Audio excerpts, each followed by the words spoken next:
Right, the vision of the Kingdom Citizens Pavilion, that's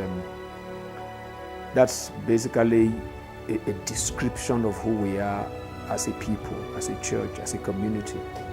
And that description basically is captured in our name. We are citizens of God's kingdom. We are, I mean, it's like citizens of a country who are law-abiding, who fight, who live to see, that what that country stands for is expressed through them. We are like passport carriers of God's kingdom. We are envoys of that kingdom. So that's basically who we are. So we live by some certain codes. We live by some certain principles. There are some life ethics that we live by, which basically, is contained in the Bible. So we are citizens of that kingdom, and it's who we want to be in everything we do. So that's basically our description, because our vision is who we are and who we daily desire to be.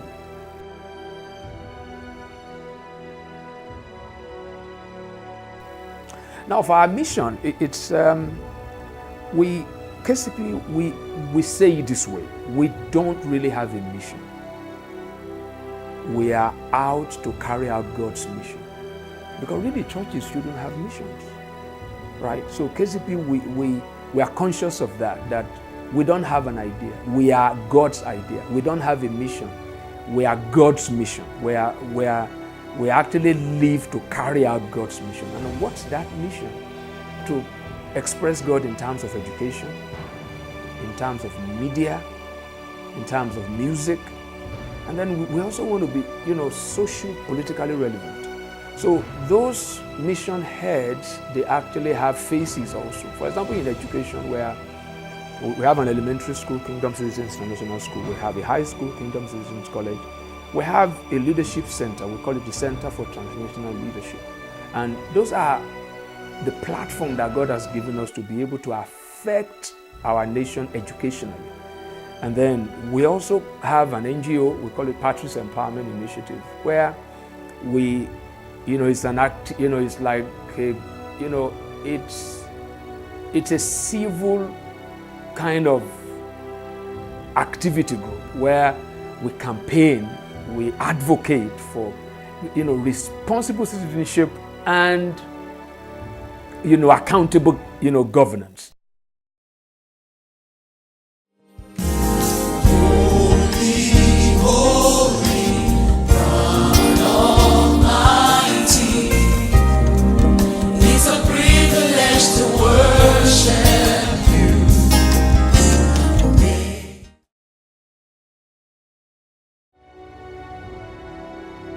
And, because of who we are and what we do, like I said, in the beginning, we have to live by some certain codes. So there are some codes, there are some values that we impose on ourselves, which we call our core values. And that basically is, as a people, we believe that as Christians, we are not just called to believe in God. We are also called to belong to a community. So we value community. We want to be a community of people whose hearts are open to one another, whose hearts are open to God, and whose hearts are also open to the pains and the cries of the world. So we value community. We believe that we are not just called to believe God, we are also called to belong to one another. And again, we want to not just take the Bible as something we read, just a book for information. We want to be able to use the Bible as the lens through which we see life. So we say that we have a core value of biblical worldview. The Bible is our source of inspiration. The Bible provides us light, access. Everything we see in life, we want to be able to interpret it in the light of the Bible. And again, we value purity. We value purity, we value integrity. We have high moral standards. For example, it might shock you that in this church,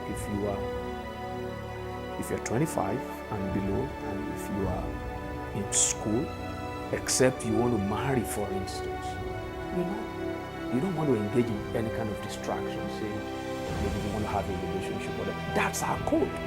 That's what we live by. We have high moral, we have a zero tolerance for immorality. And then there's one we really hold dear. We value fun.